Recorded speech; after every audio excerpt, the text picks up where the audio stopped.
બેંકોકમાં યોજાતી બિમસ્ટેક શિખર પરિષદમાં નરેન્દ્ર મોદીની મ્યાનમારના સિનિયર જનરલ સાથે મંત્રણા. ચીનના અનુયાયી બની રહેલા મ્યાનમારના લશ્કરી વડા અને પ્રમુખ સિનિયર જનરલ મિન ઓંગ હલેઇંગ સાથે ભારતના વડાપ્રધાન નરેન્દ્ર મોદીએ અહીં યોજાઈ રહેલી બિમસ્ટેક શિખર મંત્રણા દરમિયાન સઘન મંત્રણા કરી હતી.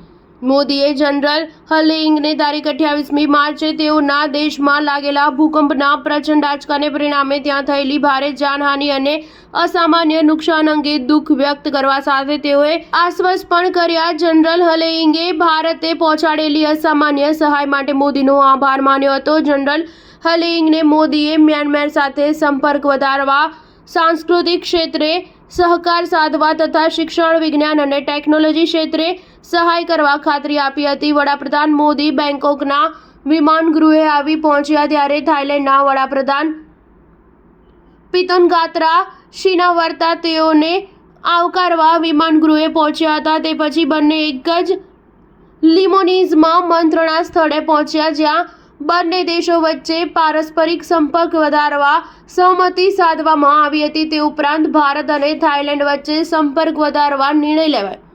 ભારતની બુક ઈસ્ટ પોલિસીને અનુસરી થાઈલેન્ડે લુક વેસ્ટ પોલિસી અનુસરવા નિર્ણય લીધો. મોદી અને શિનાવત્રા વચ્ચે થયેલી મંત્રણા દરમિયાન આરોગ્ય, વિજ્ઞાન અને ટેકનોલોજી ક્ષેત્રે તથા સ્ટાર્ટઅપ્સ, ઇનોવેશન, ડિજિટલ તથા શિક્ષણ ક્ષેત્રે, સાંસ્કૃતિક ક્ષેત્રે અને પ્રવાસન ક્ષેત્રે સહકાર સાધવા બંને નેતાઓ વચ્ચે કરારો થયા હતા. સ્ટાર ન્યૂઝ 7 હંમેશા સચ્ચાઈની સાથે.